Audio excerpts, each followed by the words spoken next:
नमस्कार मित्रांनो, मी सुहास सर. आज आपण या व्हिडिओमध्ये 12वी इंग्रजी विषयातील 4थी कविता अभ्यासणार आहोत. कवितेचे नाव आहे have you earn your tomorrow, written by Edgar guest.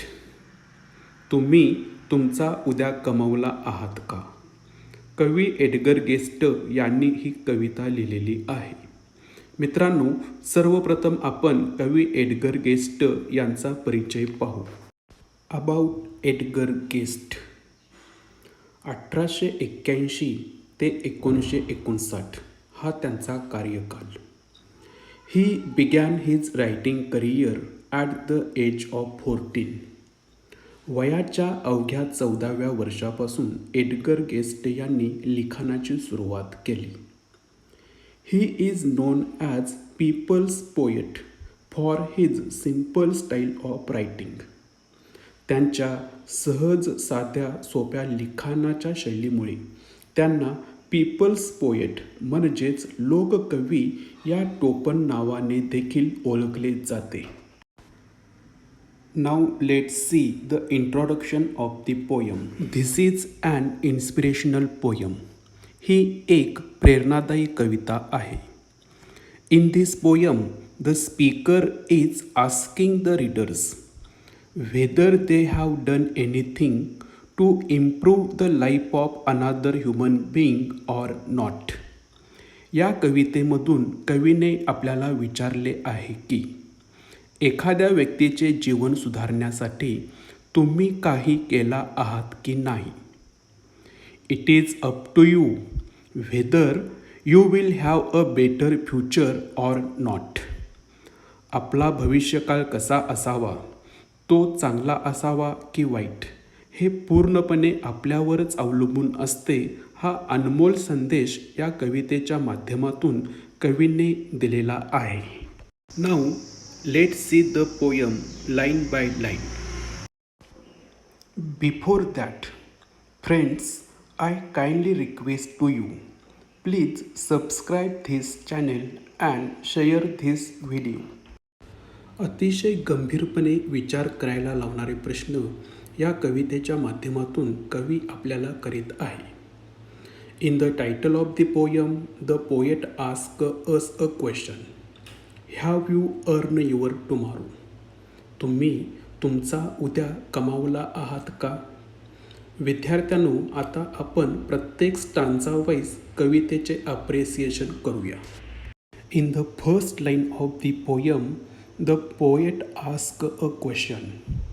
Is anybody happier because you passed his way. एखाद्या व्यक्तीला तुम्ही संकटात मदत केला म्हणून कोण खुश आहे का? एक व्यक्ती जो खूप मोठ्या संकटात होता, त्याला तुम्ही संकटातून बाहेर काढण्यासाठी मदत केला म्हणून कोण खुश आहे का? Does anyone remember that you spoke to him today. आज एखाद्या व्यक्तीशी तुम्ही अतिशय प्रेमाने, मायेने बोलला आहात म्हणून ती व्यक्ती तुमची आठवण काढत आहे का? This day is almost over. आजचा दिवस जो जवळपास संपलेला आहे. And it's toiling time is through. आणि आजचा दिवस जो अतिशय कठोर परिश्रमामध्ये गेलेला आहे. खूप मेहनत आपण आज केली आहे. तरीसुद्धा line number 4. Is there anyone to utter now a kindly words of you. असा कोण व्यक्ती आहे का जो तुमच्यासाठी काइंड वर्ड्स म्हणजे प्रेमाचे शब्द काढत आहे. ए बी बी ही राईम स्कीम या स्टांजामध्ये वापरण्यात आलेली आहे. Now let's see second stanza from the poem. The second stanza of the poem also begins with a question. Here the poet asks us that did you give a cheerful greeting to the friend who came along? जेव्हा एखादा मित्र तुम्हाला भेटायला येतो तेव्हा तुम्ही त्याला cheerful greeting म्हणजे आनंदाने भेटता का? और a churlish sort of howdy and then vanish in the throng. किंवा तुम्ही तुमच्या मित्राला चर्लिश म्हणजे उद्धटपणे, हाऊडी म्हणजे अनौपचारिकपणे भेटता आणि व्हॅनिश इन द थ्रॉंग म्हणजे गर्दीमध्ये गायब होता. Were you selfish pure and simple as you rushed along the way. तुम्ही इतके स्वार्थी असता की तुम्ही फक्त मी, मायसेल्फ अँड आय चाच विचार करता आणि तुम्ही तुमच्या मित्राला न बघताच तसेच पुढे निघून जाता. Or is someone mighty grateful for a deed you did today. किंवा तुम्ही आज एखाद्या व्यक्तीचं भलं केला म्हणून तुमचे कोण आभार मानत आहे का? ए बी बी हीच राईम स्कीम ह्या स्टांजामध्ये सुद्धा वापरण्यात आलेली आहे. आता आपण कवितेमधला तिसरा स्टांजा अभ्यासूया. Can you say tonight in parting with the days that slipping fast. आज रात्री झोपताना तुम्ही स्वतःला विचारू शकता का की आजचा दिवस जो अतिशय वेगाने गेलेला आहे आणि that you helped a single brother of the many that you passed. तुमच्याकडे मदतीसाठी आलेल्या असंख्य लोकांपैकी एका तरी व्यक्तीला तुम्ही संकटातून बाहेर पडण्यासाठी मदत केली आहे का? Is a single heart rejoicing over what you did or said. तुमच्या चांगल्या बोलण्यामुळे किंवा तुमच्या चांगल्या कृतीमुळे एक तरी व्यक्ती आनंदी आहे का? Does a man whose hopes were fading now with courage look ahead. असा एक तरी व्यक्ती आहे का त्याने आपल्या सर्व होप्स, आशा आकांक्षा गमावलेल्या होत्या पण तुमच्या प्रेरणेमुळे त्या व्यक्तीच्या अंगी धाडस आले व तो पुन्हा नव्याने यशासाठी प्रयत्न करू लागला.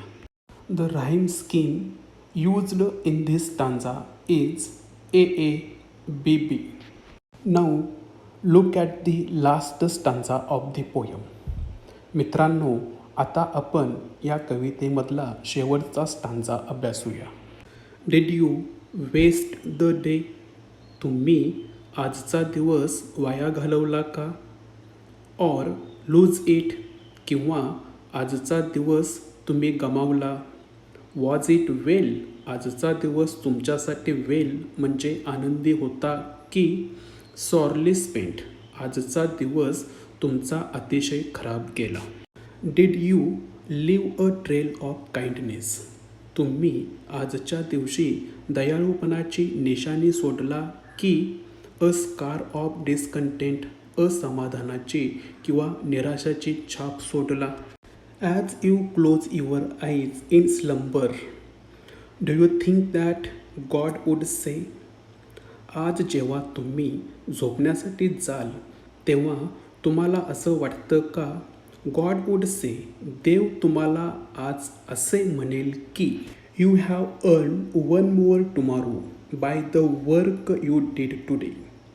आज तू खूप चांगलं काम केलं आहेस म्हणून मी तुला जीवन जगण्यासाठी आणखीन एक उद्याचा दिवस देत आहे. आणखीन एक उद्या तू कमावलेला आहेस. ए बी बी हीच राईम स्कीम या स्टांजामध्ये सुद्धा वापरलेली आहे. जसं की आपण आता बघितलो की या कवितेमध्ये 2 कॅरेक्टर्स आहेत.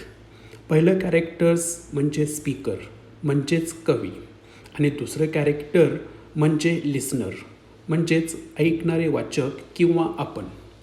या कवितेमधून भरपूर प्रश्न कवीने आपल्याला केलेले आहेत. मित्रांनो, ज्यावेळी आपण इतरांचे चांगले करतो तेव्हाच आपला उद्याचा येणारा दिवस म्हणजेच भविष्यकाळ चांगला असतो. त्यामुळे आपण आपल्या जीवनामध्ये नेहमी कोणत्याही फळाची अपेक्षा न ठेवता चांगले काम करत राहायचे. असा सुंदर संदेश या कवितेतून कवीने आपल्याला दिलेला आहे.